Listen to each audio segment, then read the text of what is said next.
我这辈子最大的发现不是如何选股票，不是如何看财报，而是发现了一个残酷的真相，99%的公司都会死。你今天看到的那些明星企业，20年后大概率已经消失了。IBM 曾经主宰了60年，最后还是被科技浪潮淘汰。柯达发明了数码相机，却死在数码化手上。但有5个行业，就像太阳每天升起一样，确定他们20年前存在，今天存在，20年后依然存在，而且会越来越值钱。我14岁那年，在奥马哈的巴菲特家族杂货店打工，老板是沃伦·巴菲特的爷爷欧内斯特，一个严厉的德国老头。他要求我们每天工作12小时，不给吃饭时间，给休息，只给$2工资。有一天，店里来了个客人，叫汤姆，50多岁，穿着体面的西装，开着一辆福特车。他是镇上另一家杂货店的老板。我看到他在货架前站了很久，盯着价格牌发呆，最后只买了一袋面粉就走了。欧内斯特看着他的背影，对我说：“这人完了。”我不懂，问为什么？他看起来挺有钱啊。欧内斯特说：“你看他买什么面粉？一个杂货店老板要来我这里比价买面粉，说明他的店已经不行。”果然2个月后，汤姆的店关门了。为什么？因为在他的店对面新开了一家连锁超市，价格比他便宜 10%， 种类比他多1倍，还有停车场。汤姆拼命降价，想留住客人，但他进货成本高，降价就亏钱，不降价客人就走光。最后一次见到他是在街角的面包坊，他头发全白了，背驼了，眼神空洞。他对我说：“查理，我干了30年杂货生意，以为自己很懂，但我懂的是，这个生意根本没有护城河。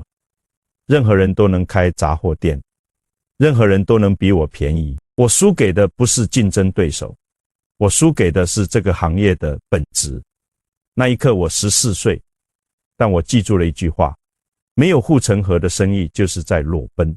你今天赚钱，明天就有人抢走。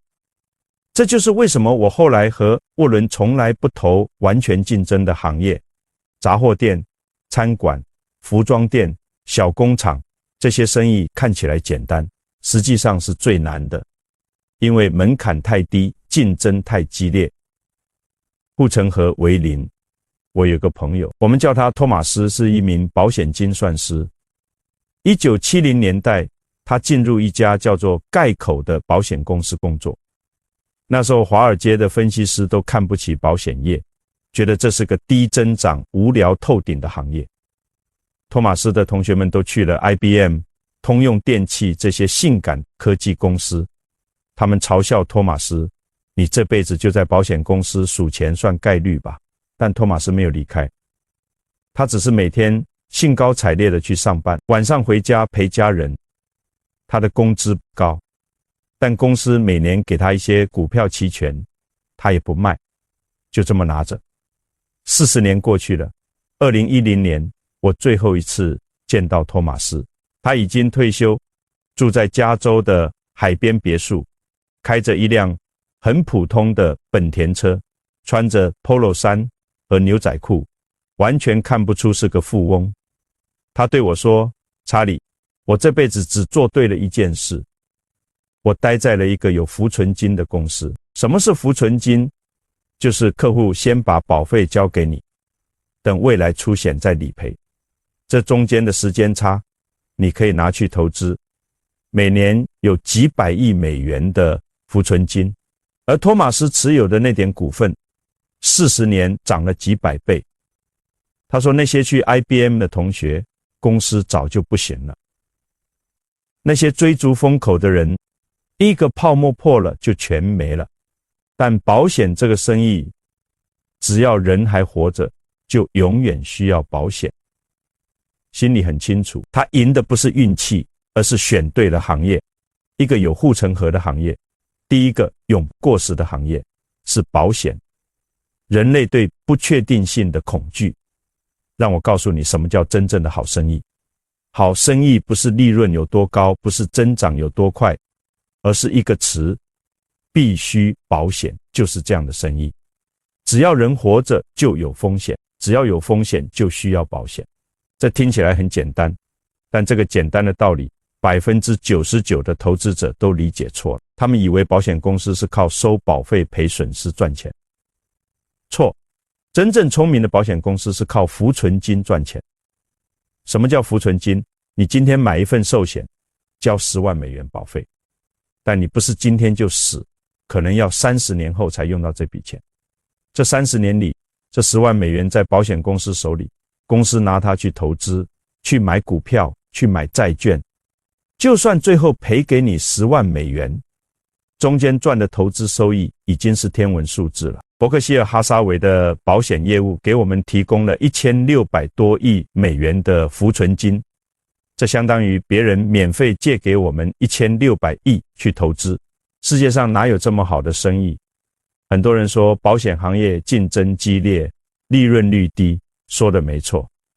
但那是因为大多数保险公司的管理层都是蠢货，他们为了抢市场，不顾成本的降价，结果收来的保费连理赔都不够。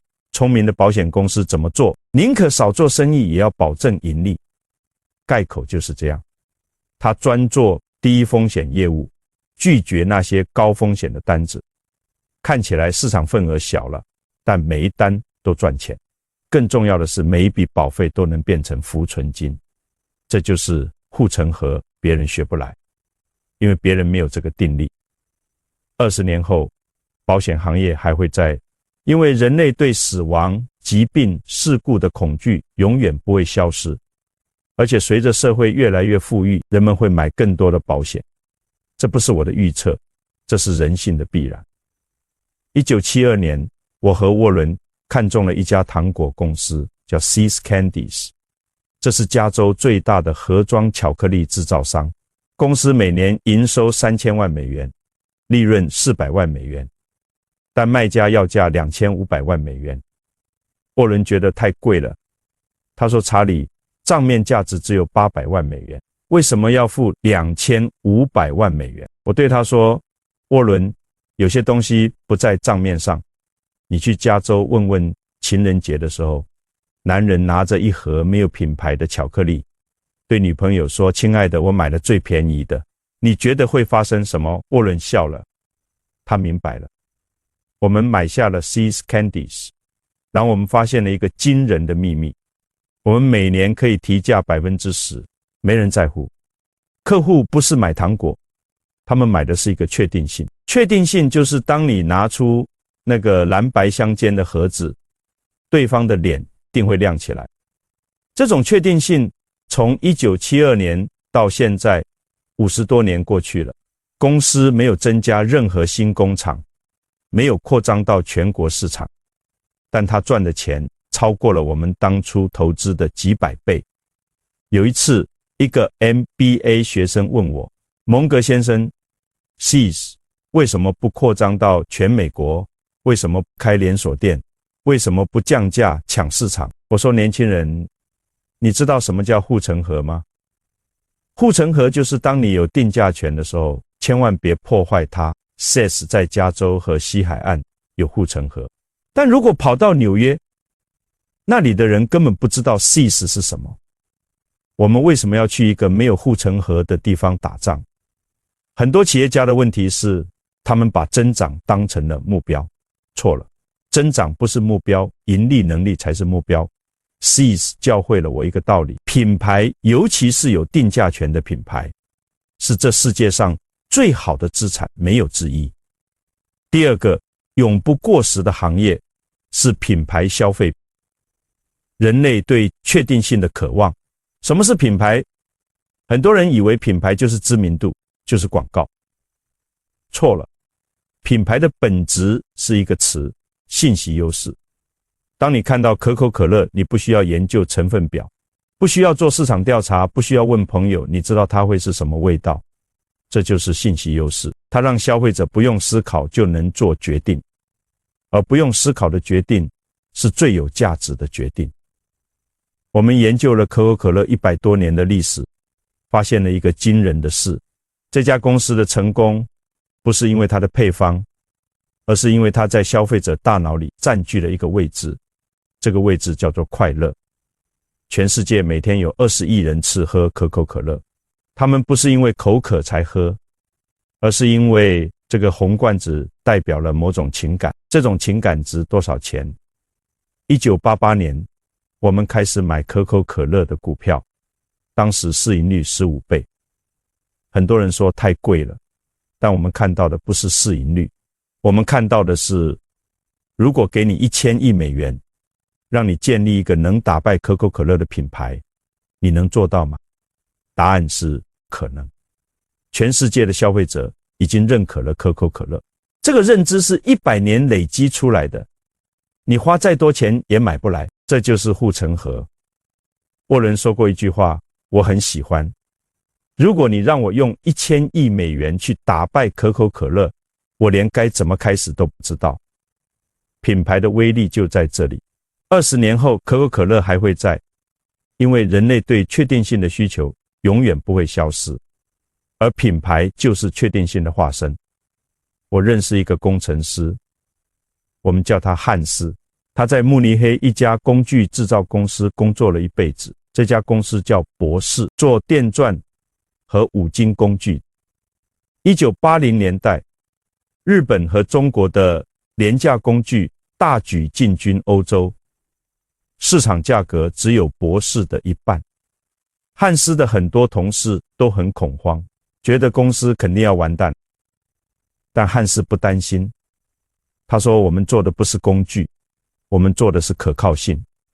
一个建筑工人在屋顶上打洞，如果电钻突然坏了，他可能会摔下来，他会为了省50美元去买一个不可靠的牌子吗？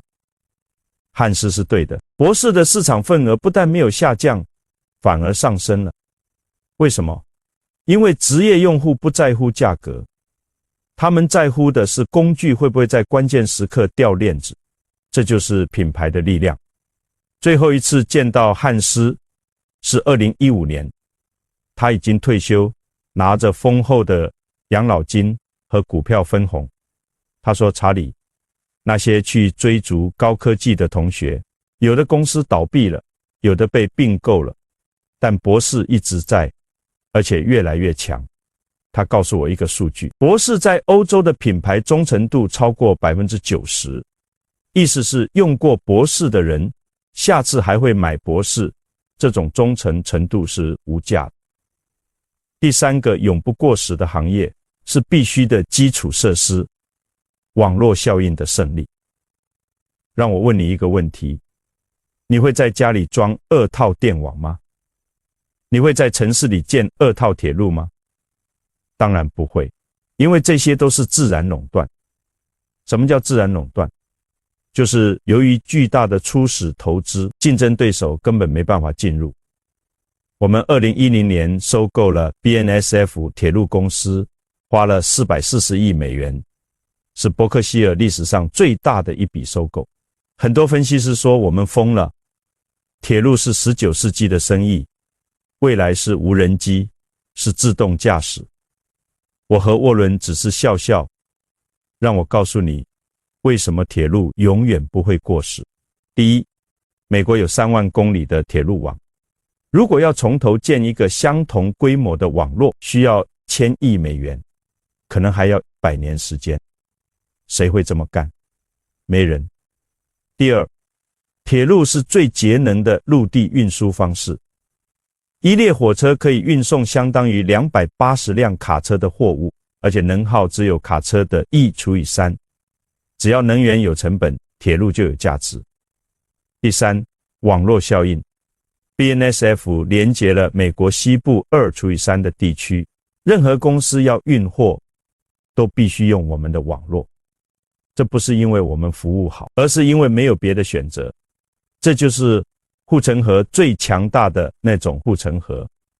有人说科技会改变一切，我说会，但不会改变基础设施的逻辑。20年后，货物还是要从 A 点运到 B 点，人们还是需要电力，需要水，需要天然气。而拥有这些基础设施的公司，就像拥有了一台印钞机，只要人类社会还在运转，他们就有收入。永远让我谈谈一个大家都避而不谈的话题，时间。我今年99岁了，很多人问我，如果能重来，你会做什么不同的投资？我的回答总是让他们失望，我不会改变任何事，因为我学到的最重要的一课不是如何赚钱，而是如何与时间为友。你看，这个世界上有2种生意，第一种需要你不停地奔跑，才能维持原地不动；第二种，你只需要坐着，它就会自己增值。前者是大多数科技公司，后者是我说的这5个行业。为什么？因为护城河不需要你每天去维护，它就在那里，像大峡谷一样。时间不是他的敌人，是他的朋友。时间越长，护城河越深。可口可乐不需要每天想着如何击败竞争对手，因为它的品牌在消费者心中已经扎根了100年。BNSF 不需要担心有人会建一条新铁路来竞争，因为建铁路的成本和时间根本无法降低。保险公司不需要每天推出新产品，因为人类对风险的恐惧从亚当夏娃时代到现在都没变过。这就是为什么我和沃伦能够坐着不动，还能致富。我们不是懒，我们是理解了时间的力量。而那些每天追逐风口的人，他们不是在投资，他们是在赌博。赌博的问题是时间是你的敌人，因为每一次下注你都可能输光。但当你找到一个有护城河的生意，时间就变成了你最好的朋友。他会像佣人一样悄悄地为你工作。我这辈子见过太多人，他们40岁的时候很富有，因为踩对了风口，但60岁的时候破产，因为风口停了。真正的财富不是赚快钱，而是拥有那些20年后依然在增值的资产。第4个，永不过时的行业是公用事业，垄断的安慰。让我告诉你一个违反直觉的道理，竞争不是好事，垄断才是好事，至少对股东来说是这样。这听起来政治不正确，但这是事实。公用事业公司就是这个道理最佳证明。伯克希尔哈撒韦能源公司从2000年我们投资时的 1.22 亿美元利润，到2021年的40亿美元，22年涨了30多倍。为什么？因为它是垄断的。你住在爱荷华州，只有一家电力公司给你供电，你不喜欢它可以不用吗？不能，这就是护城河。但更妙的是，公用事业是被监管的垄断，政府允许你垄断，但也限制你的利润率。听起来不好，错了，这正是它的优势所在。因为监管保护了你不受竞争威胁，只要你提供稳定的服务，投资基础设施，监管机构就会保证你的合理回报。这是什么？这是确定性。而确定性在投资中是最稀缺的东西。很多人不理解这一点，他们觉得高科技公司利润率高才是好生意。错了，利润率高意味着竞争者会蜂拥而至。今天你赚 50% 毛利，明天就有10个对手来分你的市场。但公用事业不一样，它的利润率被限制在 10% 减 15%， 没有人会眼红，也没有人能进入。20年后，人类还会需要电力，需要天然气，而且随着经济增长，用电量只会更多。拥有这些基础设施的公司，就像拥有了收费站，每过一辆车，你就收一次钱。永远。第5个，永不过时的行业是会员制零售，信任经济的胜利。我做过 Costco 董事会成员。1997年，我加入了 Costco 的董事会。那时候沃尔玛是零售业的霸主，所有人都在学沃尔玛低价策略，但 Costco 做的事情不一样。他的创始人吉姆·西内加尔有一个固执的理念，我们的毛利率永远不能超过 14%。14%，这是什么概念？传统超市的毛利率是 25% 减 30%， 百货商店甚至能到 40% 减 50%。但吉姆坚持任何商品加价不能超过 14%。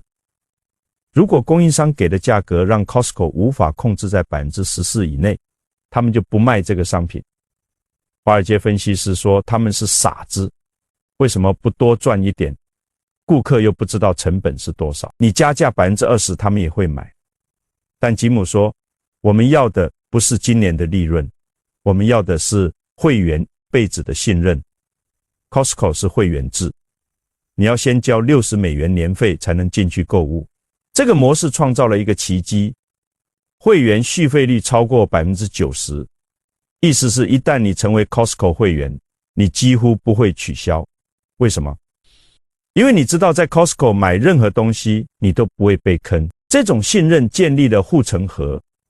我见过一个会员，他退休搬到了另一个州，那个州没有 Costco， 他竟然专门开车2小时去最近的 Costco 购物。这就是品牌忠诚度，这就是护城河。而这个护城河的代价只是放弃一些短期利润，这是我这辈子见过的最聪明的商业策略。Costco 教会了我一个道理，最深的护城河不是产品，不是价格，而是信任。什么叫信任？信任就是客户不需要比较，不需要研究，不需要怀疑，他们闭着眼睛买，因为他们知道你不会骗他们，这比任何广告都有效。Costco 每年从会员费就能赚40多亿美元，这40亿基本是纯利润。注意，这是在卖东西之前就赚到的钱，然后他卖东西几乎不赚钱，毛利率只有 11% 减 13%， 但正因为几乎不赚钱，所以会员才愿意续费。这是一个完美的正向循环，低价吸引会员，信任带来续费，更多会员带来更大采购量，更低成本，更低价。这个循环一旦建立起来，谁也打不破。沃尔玛试过，山姆俱乐部试过，但都不如 Costco。 为什么？因为他们没有 Costco 那种对利润率的自律，他们总想多赚一点，再多赚一点，结果顾客的信任就一点点流失了。20年后，人们还会需要买日用品，而他们会选择那个永远不会坑他们的商店。 Costco 就是这样的地方。我快100岁了，很多人问我害怕死亡吗？我说不害怕，因为我知道我留下的不只是钱，而是一套思维方式。这套思维方式的核心很简单，找到那些有护城河的生意，然后坐着不动。但这个简单的道理 90% 的人一辈子都学不会。为什么？因为人性喜欢刺激，喜欢快速致富，喜欢今天买明天就翻倍的感觉。但真正的财富从来不是这么来的，真正的财富是复利，是时间的玫瑰，是那些20年后依然在赚钱的资产。我这辈子最骄傲的不是赚了多少钱，而是我和沃伦证明了一件事：普通人只要理解几个基本原理，就能获得超乎想象的成功。这几个原理是什么？第一，找护城河；第二，等待；第三，重复第一步和第二步，就这么简单。但简单不代表容易，因为等待是这个世界上最难的事情。见过太多聪明人，他们什么都懂，就是坐不住，结果他们一辈子都在忙碌，却从未真正富有。而那些看起来笨一点的人，那些只懂得几个行业但死死抓住不放的人，他们成了亿万富翁。这就是我想留给这个世界的东西，不是秘诀，而是常识。但常识恰恰是最不常见的东西。所以我说，未来20年永不过时的不是5个行业，而是5个原则。第一，垄断胜过竞争。那些有自然垄断属性的行业，保险的浮存金，基础设施的网络效应，公用事业的监管保护，他们不需要你每天跟人打仗，时间就是你的护城河。第二，品牌及信任。真正值钱的品牌不是知名度，而是确定性。当客户不需要思考就选择你，你就有了定价权。有定价权，你就有了持续盈利的能力。第三，必须胜过性感。不要追逐那些改变世界的生意，追逐那些世界离不开的生意，电力、铁路、保险，这些不性感，但他们必须的东西才是永恒的。第四，简单胜过复杂。我和沃伦从不投资我们不懂东西，不是因为我们保守，而是因为我们诚实，诚实地承认复杂的东西。护城河往往很浅。第五，耐心胜过聪明。这个世界上聪明人太多了，但有耐心的聪明人太少了。真正赚大钱的从来不是最聪明的那个，而是能等待的那个。愿你找到自己的护城河，愿你学会等待，愿你晚年的时候可以坐在摇椅上，看着你的资产自己增值，而不是还在追逐下一个风口。这才是真正的财富，这才是真正的自由。